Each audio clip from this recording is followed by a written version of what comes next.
이러한 경우에는 무려 100만 원의 과태료가 부과된다고 명시되어 있습니다. 실제로 화성시에 거주 중인 A씨는 지자체 청소행정과로부터 10만 원의 과태료를 부과받았다고 합니다. 안녕하세요.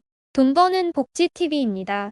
달걀 껍질이나 닭뼈, 과일 껍질과 같은 쓰레기를 일반 쓰레기 봉투에 버려야 하는지 아니면 음식물 쓰레기 봉투에 버려야 하는지 한 번쯤은 헷갈려서 망설여 보신 적 있지 않으신가요? 최근에는 일반 쓰레기 봉투에 특정 쓰레기를 잘못 버렸다가 어이없는 과태료를 물게 되는 일도 있다고 하는데요. 그래서 준비했습니다. 오늘은 여러분의 이 헷갈리시는 부분에 대한 정보와 더불어 점점 더 세분화 및 제도화되고 있는 분리배출에 대한 기준들을 확실하게 알려드리고자 합니다. 실제로 화성시에 거주 중인 A씨는 믹스커피 봉지와 라면 봉지를 일반 쓰레기 봉투에 같이 넣어버렸다가 지자체 청소행정과로부터 10만 원의 과태료를 부과받았다고 합니다. 이러한 라면 봉지와 커피 봉지는 반드시 비닐류에 분리 배출하셔야 하는데요. 보통 많은 분들이 믹스커피와 라면을 먹고 훼손되거나 오염되었다는 이유로 비닐류가 아닌 그냥 일반 쓰레기로 버리기 일쑤입니다. 하지만 이제부터는 이와 같은 오염된 라면 봉지도 잘 씻어서 비닐류로 분리 배출하여 과태료를 물게 되는 상황이 발생하지 않도록 신경 써 주시길 바랍니다. 이외에도 일반 쓰레기 봉투에 플라스틱이나 캔과 같은 재활용 쓰레기를 섞어서 버린 경우에도 과태료가 부과될 수 있습니다. 각 지자체에 따라서는 이러한 혼합 배출 쓰레기에 대한 수거를 거부하거나 버린 주인이 직접 다시 가져가도록 조치를 취하는 경우도 있다고 합니다. 뿐만 아니라 종량제 봉투가 아닌 비닐봉지, 첨보자기 등을 이용하여 쓰레기를 담아 버리는 경우에도 20만 원의 과태료가 부과되며 사업활동 즉 회사나 사무실에서 발생되는 생활 폐기물을 버리는 경우에는 무려 100만 원의 과태료가 부과된다고 명시되어 있습니다. 한 번쯤은 이런 모습의 쓰레기를 보신 적 있으실 텐데요.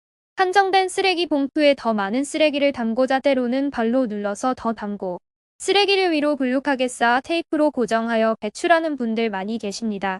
하지만 이제부터는 쓰레기 과잉 투입 행위도 지자체에서 강하게 단속한다고 하니 주의를 기울여 주시기 바랍니다. 그리고 특히 최근에 많이 적발되는 사례 중에 하나가 일반 쓰레기와 음식물 쓰레기 분류를 잘 못해서 일반 쓰레기 봉투에 음식물 쓰레기를 담았다가 단속에 적발이 되는 경우인데요. 실제로 889에서는 살이 완전히 제거되지 않은 치킨뼈를 일반 쓰레기 봉투에 담아 버렸다가 적발돼 8만 원의 과태료를 통보받은 일이 있었다고 합니다. 이와 같이 치킨뼈에 남아있는 살점까지도 단속의 대상이 되어가고 있는 요즘인 만큼 이제 우리는 일반 쓰레기와 음식물 쓰레기의 기준을 명확히 알고 정확히 구분하여 분리 배출을 해야겠습니다. 그렇다면 도대체 무엇이 일반 쓰레기이고 무엇이 음식물 쓰레기일까요? 기본적으로 음식물 쓰레기는 그 대부분을 동물들의 사료나 퇴비로 재활용하고 있습니다. 이렇게 사료나 퇴비로 재활용이 되는 만큼 일반 쓰레기와는 반드시 분리 배출되어야 하는데요. 일반 쓰레기와 음식물 쓰레기를 분류하는 기준은 간단합니다. 동물의 먹이가 될 수 있는가로 판단하시면 되겠습니다. 다시 말해 동물이 먹을 수 있으면 음식물 쓰레기로, 동물이 먹을 수 없으면 일반 쓰레기로 분류하시면 됩니다. 예를 들어 사과나 배 껍질, 복숭아, 바나나, 그리고 귤 껍질 등은 부드러워서 동물의 사료로 재활용될 수 있기 때문에 음식물 쓰레기로 분류하시면 됩니다. 반대로 각종 육류의 뼈와 달걀 껍질, 조개나 소라 같은 어패류의 껍데기, 그리고 꽃게, 가재와 같은 갑각류의 껍데기 등은 딱딱하여 동물의 사료로 재활용될 수 없기 때문에 일반 쓰레기로 분류하시면 됩니다. 하지만 예외적인 부분도 반드시 있는데요. 몇 가지를 함께 숙지해 두시면 도움이 되겠습니다.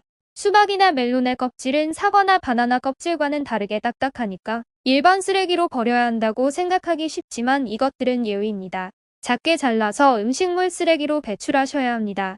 또한 대다수의 분들이 잘 모르고 계시는 부분인데요. 김치나 고추장, 된장과 같이 염분이 많은 음식물들은 동물의 사료로 재활용하기가 어려워 일반 쓰레기로 분리 배출해야 합니다. 여기서 주의할 점은 김치나 소금으로 양념한 반찬류는 물로 그 소금기를 씻어내고 음식물 쓰레기로 배출해야 합니다. 여기에 더불어 대파, 마늘, 양파 등의 껍질과 뿌리에는 가축들의 소화 능력을 떨어뜨리는 성분이 있어 이 역시 일반 쓰레기로 배출하셔야 합니다. 그렇다면 곰팡이가 피거나 상한 음식은 일반 또는 음식물 쓰레기 중 어디로 분류해야 할까요? 아마 많은 분들은 상한 음식이니까 동물이 먹을 수 없을 테니 일반 쓰레기로 배출해야 하는 거 아닐까라고 생각하기 쉬운데요. 결론부터 말씀드리면 곰팡이가 피고 상한 음식이라 할지라도 일반 쓰레기로 분류되는 종류가 아닌 이상 음식물 쓰레기로 버리셔야 합니다. 한국환경공단에 따르면 음식물 쓰레기의 사료화 공정은 100도씨에서 30분 이상 가열려 추가 이물질 과정을 거치는데 이 과정에서 대장균 등 병원균이 멸균된다고 밝혔습니다. 이 병원균 중 식중독을 일으키는 가장 강한 아플라톡신도 100도씨에서 30분 이상을 가열하기 때문에 완전 멸균되고 악취 역시 700도에서 태워 없앤다고 밝혔습니다. 따라서 일반 쓰레기로 분류되는 경우가 아니라면 상하거나 곰팡이가 핀 음식도 음식물 쓰레기로 배출하시면 되겠습니다. 일상생활에서 매일같이 배출하는 쓰레기 규정은 앞으로 환경을 위해 더더욱 강화될 예정입니다. 조금은 까다롭지만 오늘의 영상을 통해 정돈된 내용을 숙지한다면 앞으로 과태료나 벌금이 부과될 일은 없을 겁니다. 영상이 도움이 되셨다면 구독과 좋아요 꼭 부탁드립니다.